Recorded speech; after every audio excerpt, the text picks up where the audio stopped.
M phase. Last लेक्चरला आपण study केली interface, की ज्या इंटरफेज मध्ये त्या सेलकडं जेवढं काही मटेरियल आहे, मग सर्वात महत्त्वाचं म्हटलं तर जेनेटिक मटेरियल, न्यूक्लिअर मटेरियल, ते डबल केलं आणि त्याचबरोबर सायटोप्लाझ्मिक कंटेंट जो त्या सेलकडं असेल तर तो कंटेंट सुद्धा डबल केला. म्हणजे इंटरफेज मध्ये सर्व कंटेंट सेलचा डबल होतो. आणि डबल केल्यानंतर आता एम फेज होणार आहे. एम फेज मध्ये मायटॉसिस आणि मिओसिस या डिव्हिजन येतात. मायटॉसिस ही डिव्हिजन सुरुवातीला फ्लेमिंग नावाच्या सायंटिस्टनं स्टडी केली. आणि प्लांट सेलमध्ये या डिव्हिजनचा स्टडी स्ट्रॅसबर्जर यांनी त्याचा स्टडी केला. मायटॉसिस ही सर्व सेलमध्ये होऊ शकते. म्हणजे डिवाइड होणाऱ्या कुठल्याही सेलमध्ये मायटॉसिस होण्यामध्ये काही अडचण नाही. मायटॉसिस इज इक्वेशनल डिव्हिजन, कारण पॅरेंट सेलचा क्रोमोसोम नंबर जो असतो तोच क्रोमोसोम नंबर डॉटर सेल मध्ये राहतो. Chromosome number remains same in daughter cells, hence mitosis is called as equational division. Mitosis equational division, कारण जो क्रोमोसोम नंबर पॅरेंटचा आहे तोच क्रोमोसोम नंबर डॉटर सेल्स ज्या बनतात त्यांचा पण असतो, म्हणून त्याला आपण म्हणतो equational division. Somatic cell division, कारण जी ग्रोथ होते म्हणजे एका झायगोट नावाच्या सेल पासून डिव्हिजन होत होत होत होत होत आपली बॉडी बनली. ट्रिलियन्स सेल्स असलेली बॉडी बनली. 100 ट्रिलियन सेल्स आपल्या बॉडीमध्ये आहेत. मग एवढ्या मोठ्या प्रमाणावर ज्या सेल्स बनल्या त्या मायटॉटिक डिव्हिजनच बनलेल्या आहेत. त्या मायटॉटिक डिव्हिजननं बनलेल्या आहेत.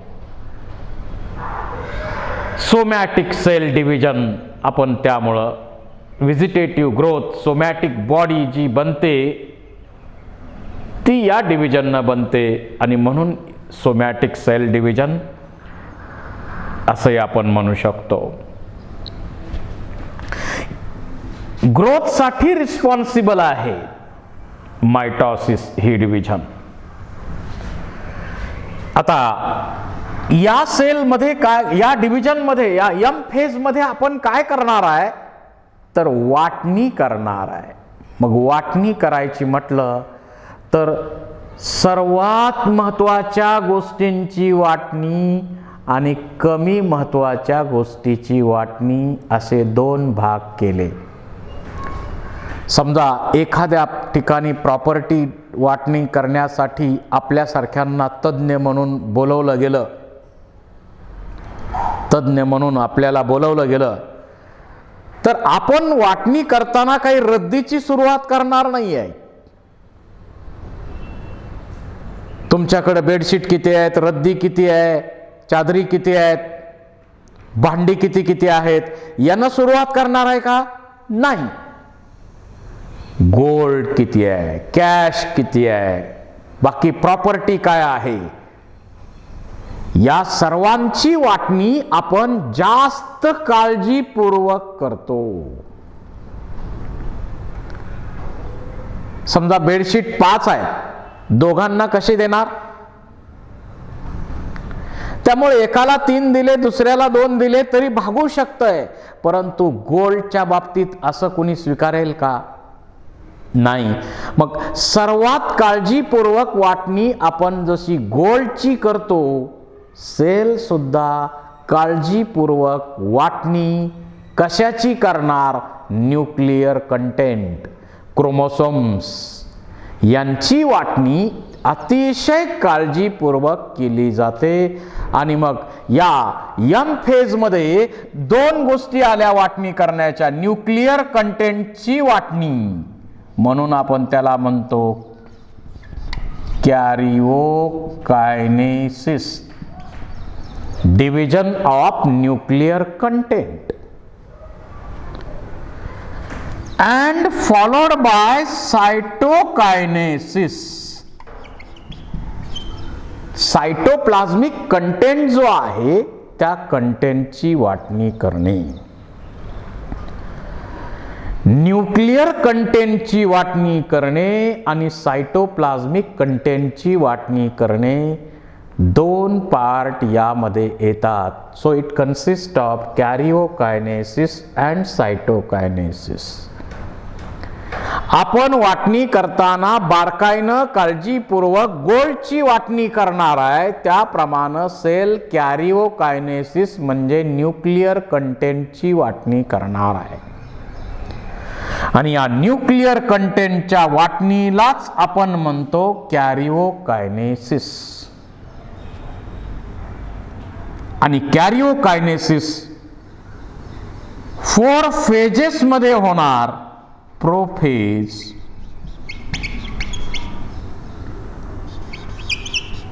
Metaphase, anaphase and telophase. Karyokinesis consists of prophase, metaphase, anaphase, telophase. या 4 फेजेस मध्ये कॅरिओकायनेसिस होते. न्यूक्लिअर कंटेंटची, क्रोमोसोमची वाटणी व्यवस्थित केली जाते आणि एका न्यूक्लियस पासून 2 न्यूक्लियाय तयार होतात. आपण बघूया प्रत्येक फेज मध्ये आता काय काय घडतंय याच्यामध्ये.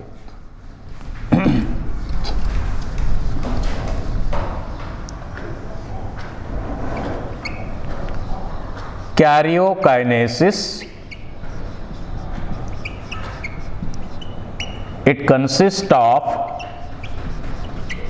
prophase, metaphase, anaphase and telophase.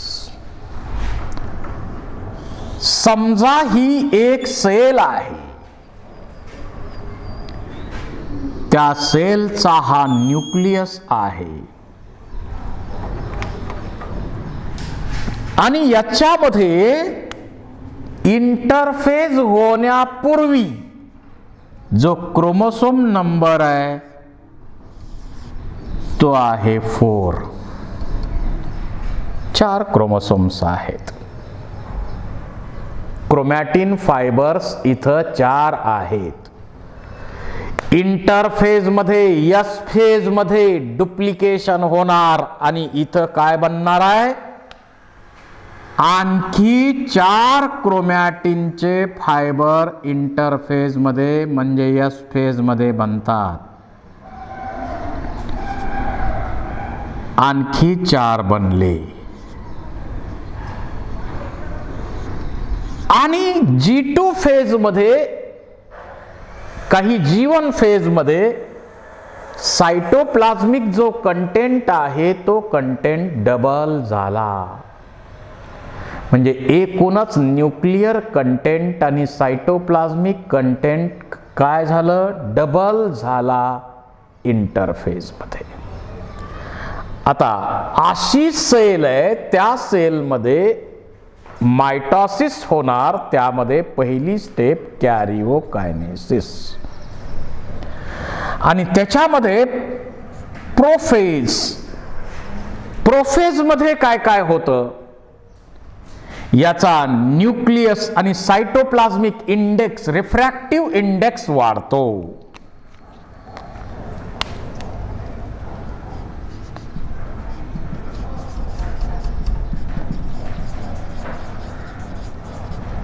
Refractive index त्याचा वाढत जाईल. त्यानंतर काय होतं, chromosome undergo coiling.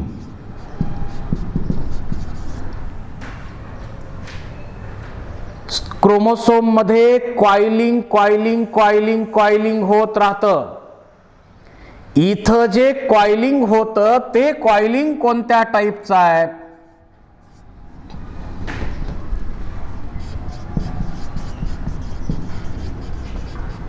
Plectonemic coiling. That means tight coiling.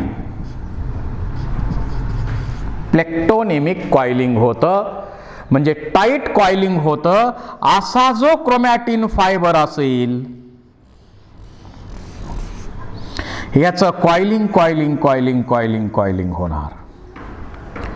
असं जे कॉइलिंग होतं त्याला आपण म्हणतो स्पायरिलायझेशन.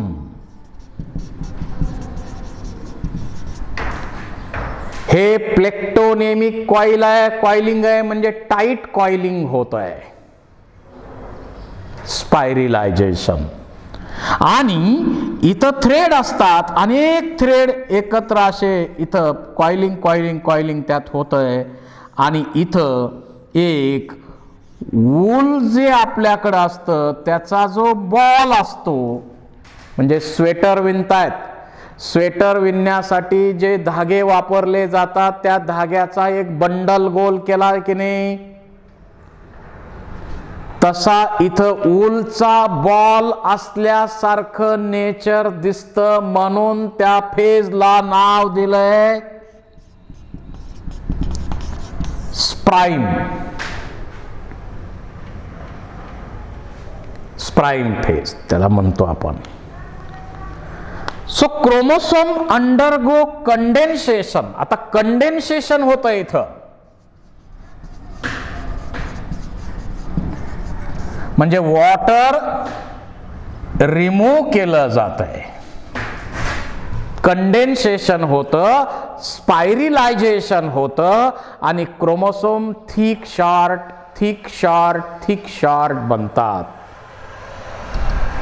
Chromosome becomes thick and short. त्याच्यानंतर प्रोफेज मध्ये थर्ड महत्वाचा चेंज आहे the endoplasmic reticulum, Golgi apparatus,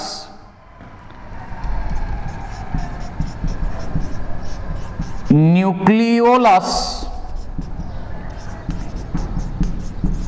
disappear. Endoplasmic reticulum, Golgi apparatus, nucleolus disappear होतात. आणि शेवटी लेट प्रोफेज मध्ये न्यूक्लियर मेम्ब्रेन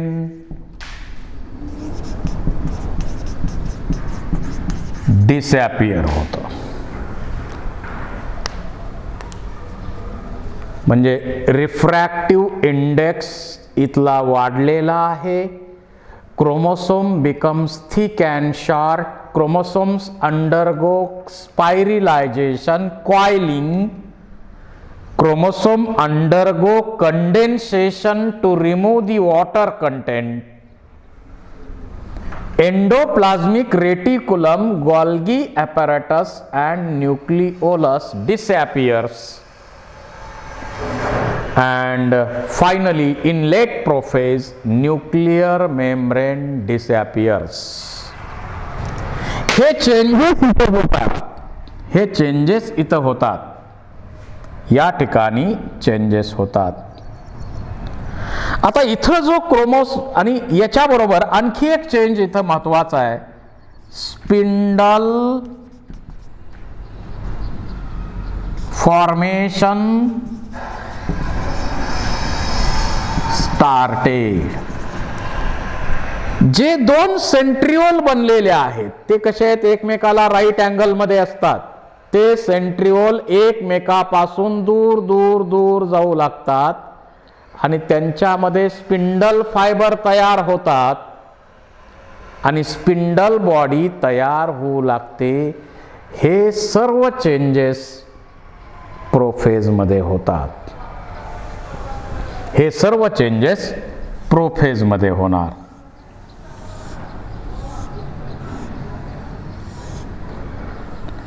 अशा प्रकारे प्रोफेज मध्ये चेंजेस होतात. त्याच्यानंतर सेकंड फेज जी आहे ती आहे मेटाफेज.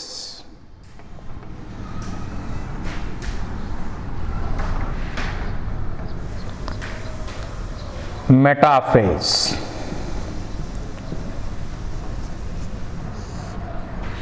काय होतं या मेटाफेज मध्ये? ही सेल आहे. आता या मध्ये न्यूक्लिअर मेम्ब्रेन डिसॅपियर झालेलं आहे, त्यामुळं इथं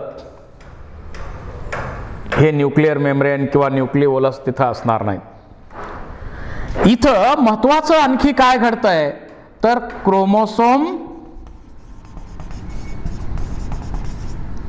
again becomes thick and short.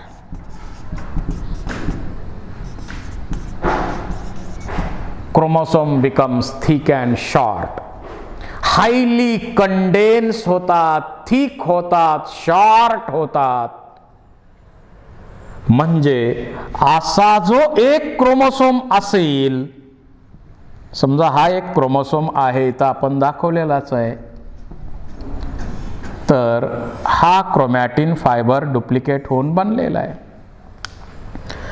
तर याच्यामध्ये coiling coiling coiling super coiling होऊन एक क्रोमॅटिड बनला. हा दुसरा क्रोमॅटिड पण असाच बनलेला आहे.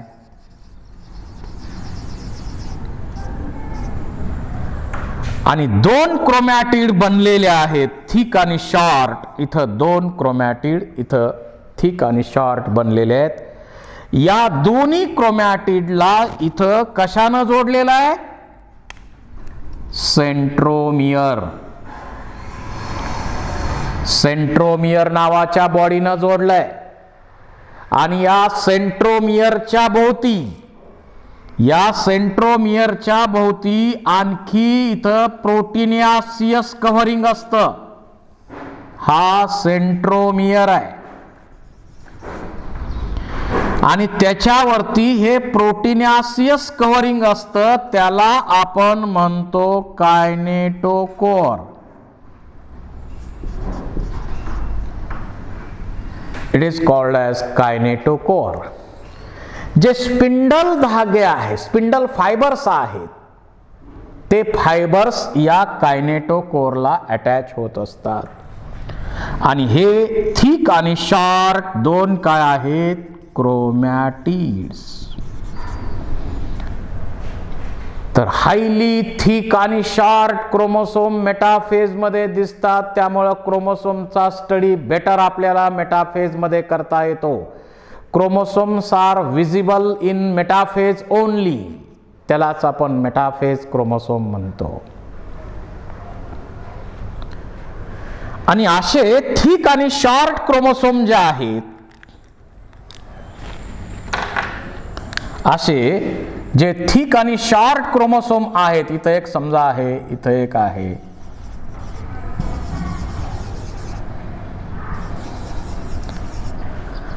असे हे चार क्रोमोसोम थिक आणि शॉर्ट या ठिकाणी जे आहेत,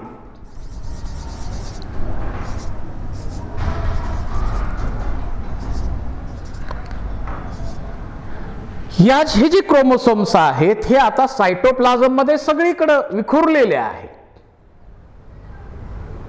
सायटोप्लाझम मध्ये सगळीकडे विखुरलेले आहेत. तर होतं काय, हे थिक आणि शॉर्ट होणं एक मेजर चेंज झाला. त्याच्यानंतर spindle formation completed. Spindle formation completed. जी स्पिंडल बॉडी आहे ती कंप्लीट तयार होते. म्हणजे जर स्पिंडल बॉडी आपण दाखवली तर आता हे आपण स्पिंडल बॉडी कंप्लीट दाखवू. याच्यामध्ये या पोल पासून या पोल पर्यंत जे फायबर्स, स्पिंडल फायबर्स ट्युब्युलिन प्रोटीन न बनतात, हे जे फायबर्स बनतात त्यांना आपण काय म्हणतो,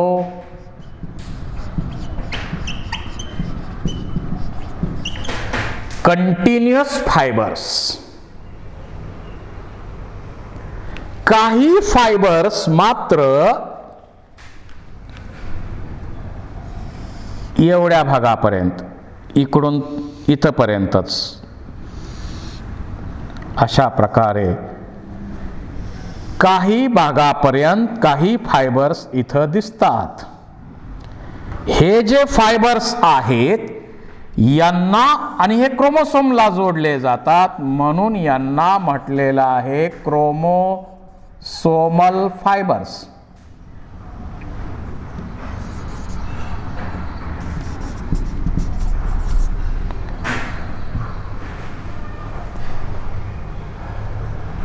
क्रोमोसोमल फायबर्स आहेत.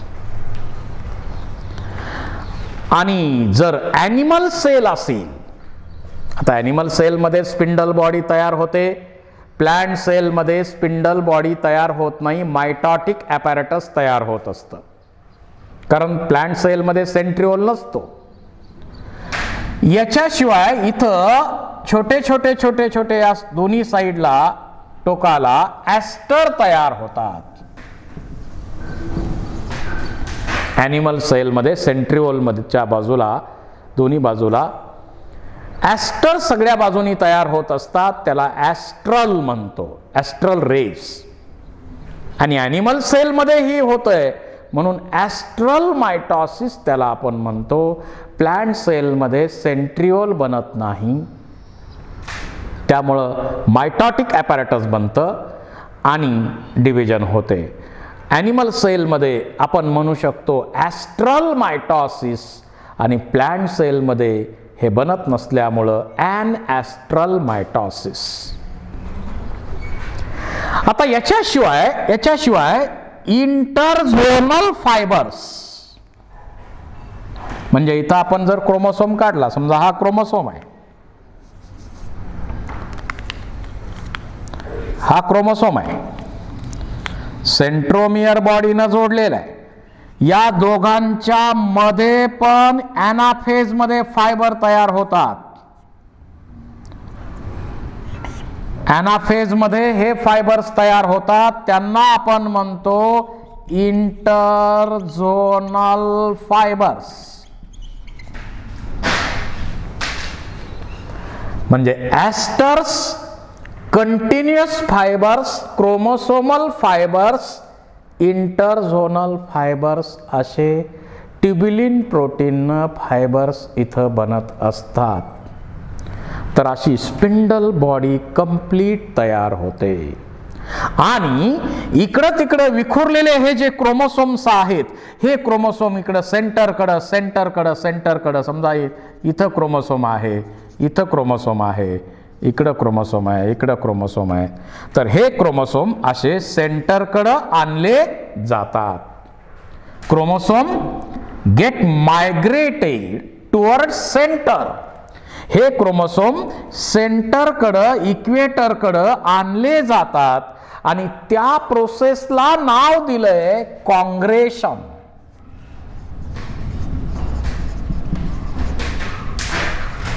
That is a movement of chromosomes towards the center. That is called as congregation. And chromosomes get arranged at equator of spindle. या स्पिंडल बॉडीच्या सेंटरला हे क्रोमोसोम अरेंज होतात.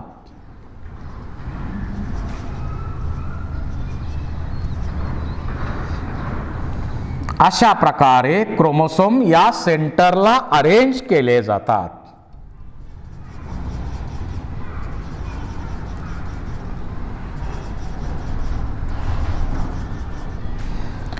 आणि प्रत्येक क्रोमोसोम, आता आपण सेपरेट इकडे दाखवायचं म्हटलं तर सेपरेट दाखवू शकतो.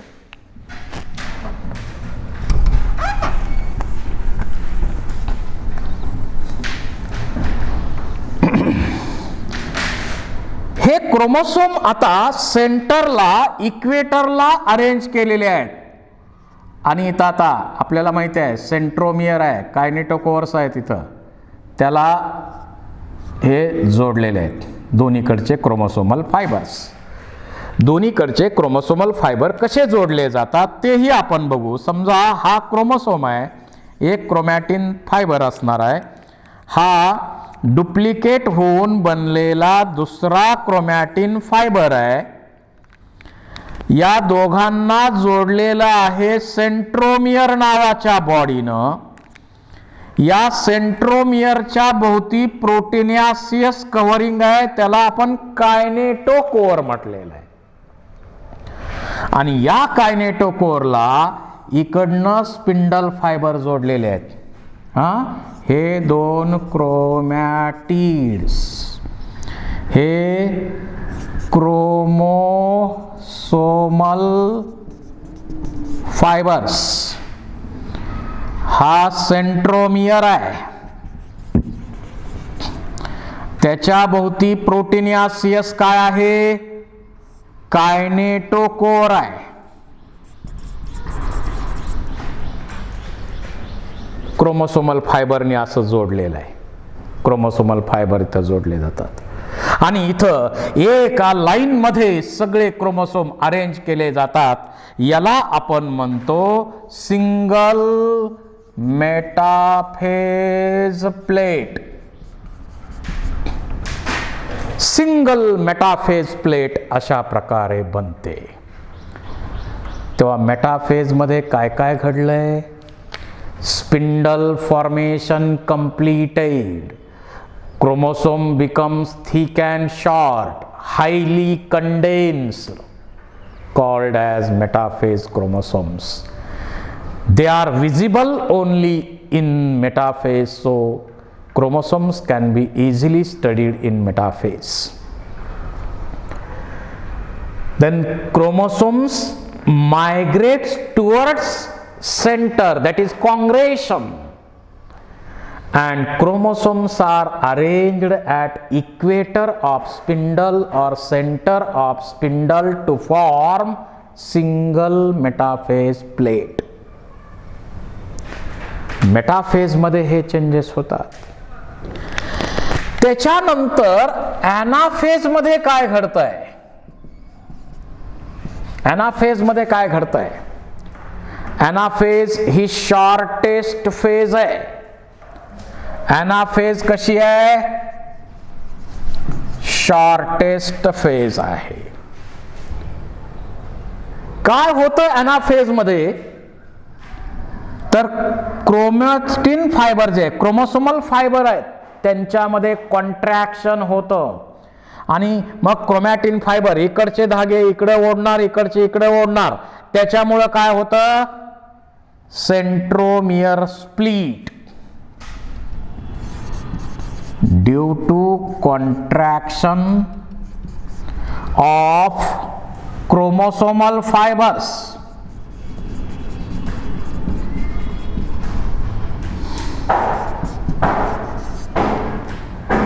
Centromere split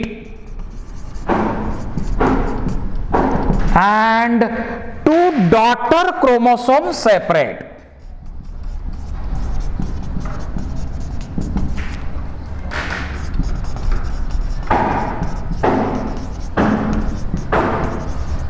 दोन डॉटर क्रोमोसोम वेगळे झाले. म्हणजे हे जर ही फिगर आता दाखवायची झाली तर परत आपण ड्रॉ करू.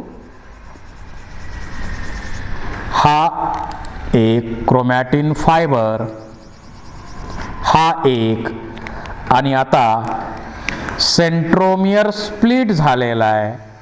सेंट्रोमियर स्प्लिट झालेला आहे आणि दोन सेपरेट डॉटर क्रोमोसोम बनलेले